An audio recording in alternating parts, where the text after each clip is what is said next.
Salut les investisseurs, j'espère que vous allez bien. Alors aujourd'hui, nous allons voir et analyser ensemble PayPal. N'hésitez pas à mettre d'ailleurs en commentaire sous la vidéo si vous avez PayPal dans votre portefeuille ou si potentiellement vous êtes intéressé par cette opportunité. Mais avant, n'hésitez pas à vous abonner, à liker, à partager. Let's go, c'est parti! Donc au moment où je tourne la vidéo, le prix du cours de l'action de PayPal est de 56,34 $. Concernant les dernières news, en novembre 2019, PayPal annonce l'acquisition de Oniscience, une entreprise spécialisée donc dans les coupons de réduction pour 4 milliards de dollars. En septembre 2021, PayPal annonce l'acquisition, donc une nouvelle acquisition de Paidy, une entreprise japonaise de paiement différé pour 2,7 milliards de dollars. En février 2023, PayPal annonce la suppression de 7% de ses effectifs, ce qui représente environ 2000 salariés. Donc ça fait clairement suite à ce qui s'est passé avec la baisse potentielle d'activité et même la période de Covid. Et vous voyez, si on remonte juste un peu avant, c'est-à-dire en 2018, PayPal annonce l'acquisition de Yezel, une entreprise suédoise spécialisée dans les équipements de paiement pour 2,2 milliards de dollars.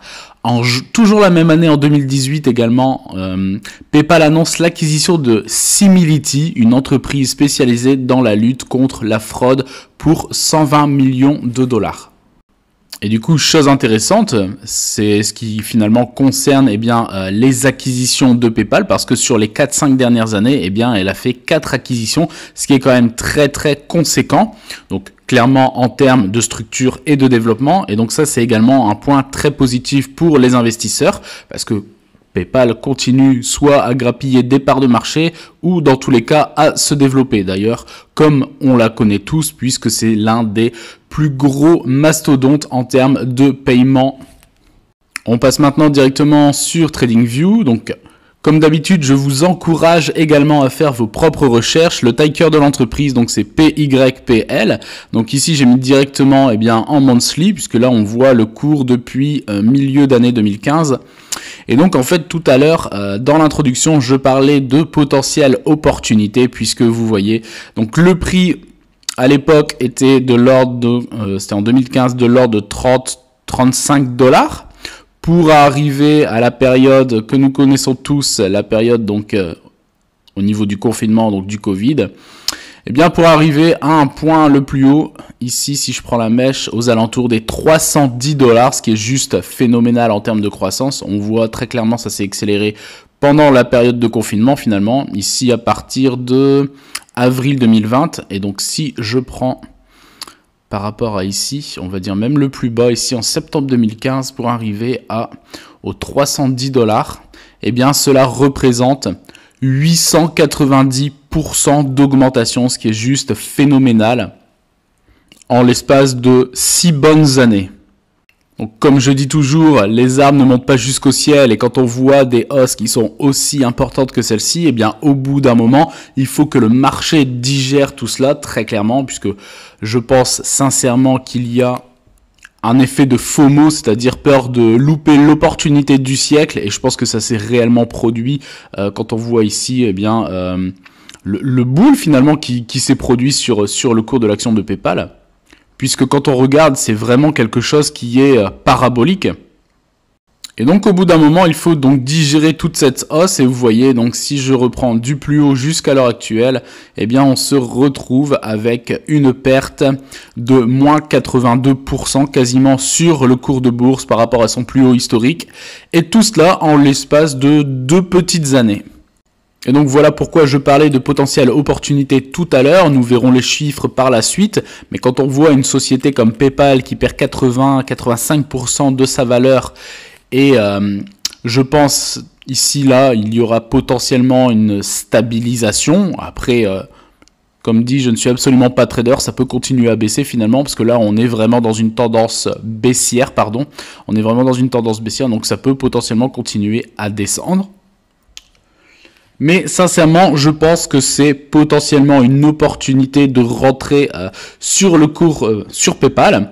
Alors très clairement, on le verra également, PayPal ne verse absolument pas de dividendes, mais c'est une excellente action en termes de croissance.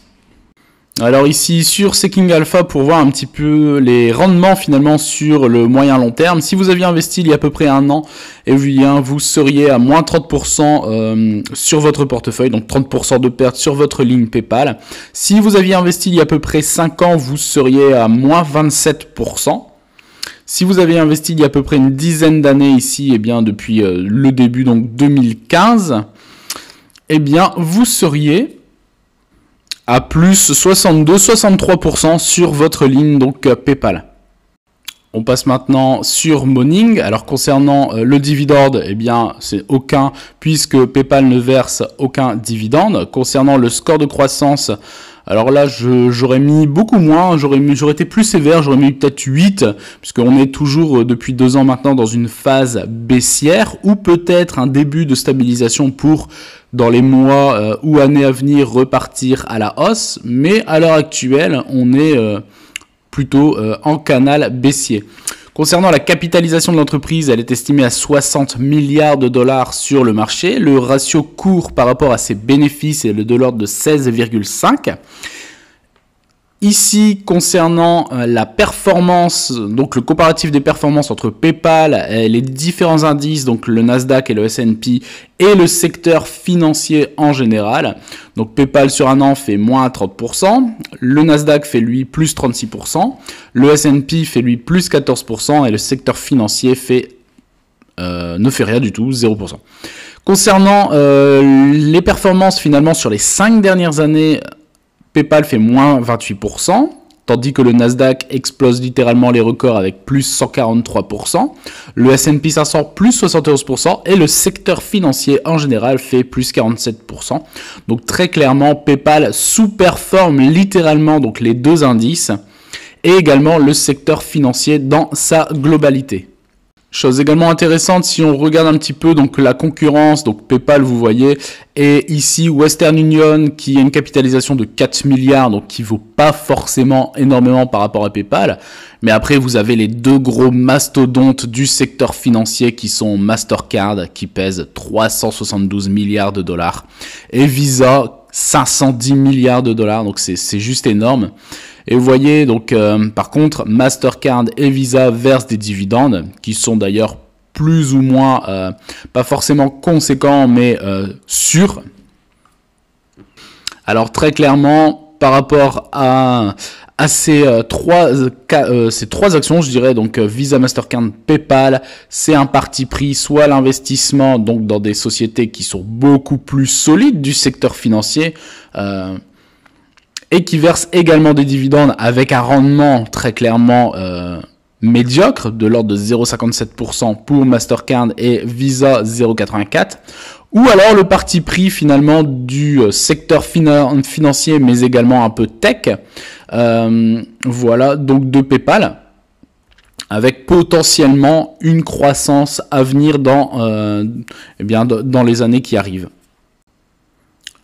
Et du coup, concernant la valorisation de PayPal, sachant que nous avons vu sur TradingView la baisse du cours depuis 2 ans maintenant, et bien finalement la logique voudrait que finalement PayPal se retrouve sous-valorisé, puisqu'ici on est vraiment dans la zone de sous-évaluation.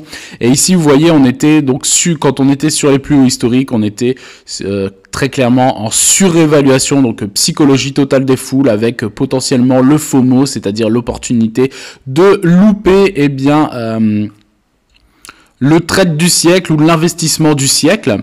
Et donc on était très clairement sur des plus hauts qui n'étaient pas raisonnables, très clairement. Chose également intéressante à prendre en compte, entre à l'heure actuelle 2023 et 2013, il y a une baisse du nombre d'actions en circulation, puisqu'en 2013 on était aux alentours des 1 224 millions et on se retrouve à l'heure actuelle à 1 98 millions, donc il y a à peu près peut-être 140-150 millions d'actions en moins en circulation. Également, chose intéressante ici, le commentaire, et donc vous voyez, PayPal est clairement délaissé par le marché, ça c'est un fait depuis 2 ans maintenant. Ses résultats restent pourtant plutôt solides et nous le verrons juste après. Tout comme sa structure financière, très clairement je pense sincèrement que PayPal a des fondamentaux qui sont très solide. Cette situation s'explique notamment par des difficultés à faire croître le nombre d'utilisateurs, mais également par le fait que la croissance de l'activité se réduit. Le groupe va donc devoir investir de façon à améliorer ces éléments. Pour autant, son positionnement reste un atout de taille et on l'a vu tout au début avec dans les dernières dates finalement à l'heure actuelle jusqu'à 2018, et bien sur les 5 dernières années, PayPal a fait l'acquisition de 4 sociétés pour finalement des montants qui sont de plusieurs milliards de dollars. Chose également intéressante, c'est la segmentation des ventes. Alors vous voyez 57%, eh bien tout se passe aux États-Unis. Ici vous avez les 35 autres pourcents représentent tous les autres pays et 8% le Royaume-Uni. Et donc la majorité finalement, eh bien du chiffre d'affaires, du cash et des bénéfices de PayPal viennent des transactions, donc eh bien potentiellement des frais de transaction, et ici les 8% restants, les autres services à valeur ajoutée. On passe maintenant sur Google Finance pour aller voir ici donc le compte de résultats. Alors je vais passer au niveau annuel. Alors chose également intéressante, on voit déjà de premier abord que depuis 2018 le chiffre d'affaires ne cesse de croître et également le bénéfice part pour 2022.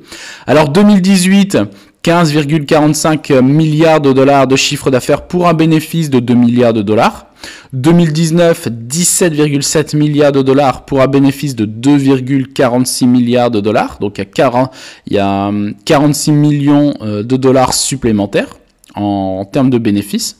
En 2020, 21,4 milliards de dollars de chiffre d'affaires pour un bénéfice qui, à peu de choses près, double, puisqu'on se retrouve avec un bénéfice de 4,2 milliards de dollars.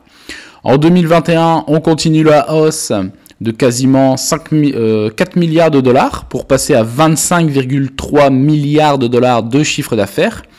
Et un bénéfice qui stagne par contre là, passant à 4,17 milliards de dollars. Donc ça c'est pour le bénéfice. Et 2022, on continue. Eh bien, chiffre d'affaires de 27,5 milliards de dollars et un bénéfice par contre qui baisse de quasiment 2 milliards, pour 1,5 milliard, 2 milliards, oui, pour passer à un bénéfice de 2,42 milliards de dollars. Et si on passe au niveau trimestriel pour voir donc sur l'année 2023, alors attendez, je vais sortir la calculatrice. Alors premier trimestre 2023, 7,04 milliards de dollars. Deuxième trimestre 2023, 7,29 milliards de dollars. Septembre 2023, 7,42. Donc on voit déjà que sur les 3 premiers trimestres, ça augmente à chaque fois. Donc 7,42. Donc sur les 3 premiers trimestres de l'année, 2023, on est déjà à 21,7 milliards de dollars donc de chiffre d'affaires. Sachant qu'il reste encore le 3e trimestre, donc ce sera effectif les résultats normalement au mois de décembre, fin décembre ou début janvier. Et donc maintenant, si on regarde donc les bénéfices, donc mars 2023, 795 millions de dollars, 1 milliard 0,3. Donc ça fait 1,7 milliard du coup, si je dis pas de bêtises. 1 milliard, ouais. Et ici, donc ça fait 2 milliards 7 plus ici 1,02 milliard de bénéfices en septembre. Donc ça fait 2 milliards, on est bien à quasiment 2 milliards 8. Donc on est quasiment à 2 milliards 8 de bénéfices pour les 3 premiers trimestres de l'année 2023. Et donc ici, si on regarde, donc on est déjà, avec les 3 trimestres, on est déjà sur des bénéfices qui sont supérieurs à l'année entière de 2022. Donc je pense que les chiffres seront plutôt bons pour la totalité de l'année 2023 pour PayPal. Ici, quand on regarde donc le bilan, le total des actifs par rapport au total des passifs, on voit qu'il y a toujours une belle différence. et que par exemple vous voyez sur l'année 2022 il y a quasiment 20 milliards d'excédents, c'est-à-dire de positifs entre les actifs et les passifs. C'est quasiment la même chose pour 2021, pareil pour 2020. Et voilà, non, c'est excellent également en termes de résultats. Alors ici, par contre, vous voyez la marge bénéficiaire, eh bien, elle est quand même, elle est moyenne. Donc, il faudrait voir un petit peu sur les autres sociétés, les autres actions du secteur financier, à voir si les marges sont de cet acabit. Parce que je trouve que les marges est quand même assez faible. Après, on remarque que la marge bénéficiaire nette a baissé de moins 46%. Donc, ça veut dire qu'en 2021, si je dis pas de bêtises, elle était quand même supérieure. Ça devait être une marge bénéficiaire de 2 chiffres. Chose également excellente, le flux de trésorerie. Donc ici, vous voyez, 2018, il y avait quasiment 5 milliards de dollars dans les caisses. En 2019, 2,5 milliards. Pareil, 2,3 milliards en 2020.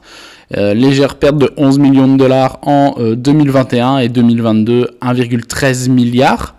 Et ici, 2023... on est en perte, 1,46, quasiment 3 milliards, et septembre 9, il y a à peu près 2 milliards pour l'instant de pertes sur l'année 2023. Donc à voir, mais on voit ici au septembre 2023, flux de trésorerie disponible. Vous voyez, donc une fois que tout ce qui est fiscalité est payé, donc c'est-à-dire les dettes, les paiements en attente, etc. Il reste à l'entreprise 2 milliards de dollars donc dans ses caisses. Également, chose intéressante, le price to earning qui est à l'heure actuelle un ratio de 17. Et donc, s'il y avait la moyenne sur les 3 dernières années, ça représente une moyenne de 44. Et du coup, PayPal est une bonne valeur par rapport à son, price to earning donc par rapport à la moyenne sur les 3 dernières années. D'où également sa sous-valorisation qui finalement, en plus des chiffres qu'on a vus, etc., est clairement pour moi une opportunité pour les personnes souhaitant potentiellement faire des plus-values. Après, l'une des questions est à savoir comment PayPal peut continuer à croître comme celle-ci l'a fait sur les 5, 6, 7 dernières années. Alors la première réponse, c'est en faisant de nouvelles acquisitions de startups dans différents domaines du secteur financier. Mais dans tous les cas, ça reste une société de top qualité en termes d'investissement et avec des fondamentaux qui sont très solides. N'hésitez pas à mettre en commentaire donc si vous avez PayPal dans votre portefeuille ou si celle-ci vous intéresse. J'espère que cette petite vidéo vous aura plu. N'hésitez pas à vous abonner, à liker, à partager et je vous dis à très bientôt pour une prochaine vidéo. Ciao!